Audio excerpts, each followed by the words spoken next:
Hi hello fam welcome back to my mini vlog. ಇವತ್ತಿನ vlog ಬಂದು special vlog, ನನ್ನ ಒಂದು ಆ್ಯನಿವರ್ಸರಿ ವ್ಲಾಗ್. ಸರ್ಪ್ರೈಸ್ ಆಗಿ ನಾನು ಹಸ್ಬೆಂಡ್ಗೋಸ್ಕರ ಕೇಕ್ ಆರ್ಡರ್ ಮಾಡಿದ್ದೆ. ಸೊ ಅವ್ರು ಸರ್ಪ್ರೈಸ್ ಕೂಡ ಆದರು.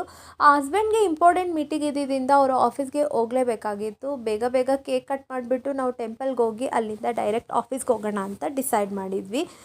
ಮತ್ತು ಎಲ್ಲರ ಲೈಫಲ್ಲೂ ಒಬ್ಬ ಒಳ್ಳೆ ಲೈಫ್ ಪಾರ್ಟ್ನರ್ ಸಿಗೋದು ತುಂಬಾ ಇಂಪಾರ್ಟೆಂಟು. ಯಾಕಂತ ಹೇಳಿದ್ರೆ ನಾವು 20% ಅಪ್ಪ ಅಮ್ಮನ ಜೊತೆ ಜೀವನ ನಡೆಸಿದ್ರೆ ಇನ್ನು 80% ನಾವು ನಮ್ಮ ಲೈಫ್ ಪಾರ್ಟ್ನರ್ ಜೊತೆಗೆ ಜೀವನ ನಡೆಸಬೇಕಾಗತ್ತೆ. Life long up and downs ಬರ್ತಾ ಇರುತ್ತೆ. ಎಲ್ಲದನ್ನು ನಾವು ಸಹಿಸ್ಕೊಂಡು ಮುಂದೆ ಹೋದರೆ ಮಾತ್ರನೇ ಸಂಸಾರ ಚೆನ್ನಾಗಿ ಇರೋದು. ಎಲ್ಲ ವಿಷಯದಲ್ಲೂ ನನ್ನನ್ನು ನನ್ನ ಹಸ್ಬೆಂಡ್ ತುಂಬಾ ಚೆನ್ನಾಗಿ ಅರ್ಥ ಮಾಡ್ಕೊಂಡಿದ್ದಾರೆ. ನಾವು ಕೂಡ ಜಗಳ ಆಡ್ತೀವಿ, ಕೇರ್ ಮಾಡ್ತೀವಿ, ಖುಷಿಯಾಗಿರ್ತೀವಿ. ಲೈಫ್ ಅಂದರೆ ಇದೆಲ್ಲ ಸಹಜ ಅಂತಲೇ ಹೇಳ್ಬಹುದು. ಸೊ ಕಾಯಕವೇ ಕೈಲಾಸ ಅಂತ ಹೇಳಿ ಬೇಗ ಬೇಗ ಟೆಂಪಲ್ ರನ್ ಮುಗಿಸ್ಕೊಂಡು ನಾವು ಆಫೀಸ್ ಕಡೆ ಹೊರಟ್ವಿ. ಆನ್ ದಿ ವೇ ಹೋಗ್ತಾ ನನ್ನ ಹಸ್ಬೆಂಡ್ ನನ್ನನ್ನು ಬಸ್ ಸ್ಟಾಪಲ್ಲಿ ಡ್ರಾಪ್ ಮಾಡಿಬಿಟ್ಟು ಹೋದರು.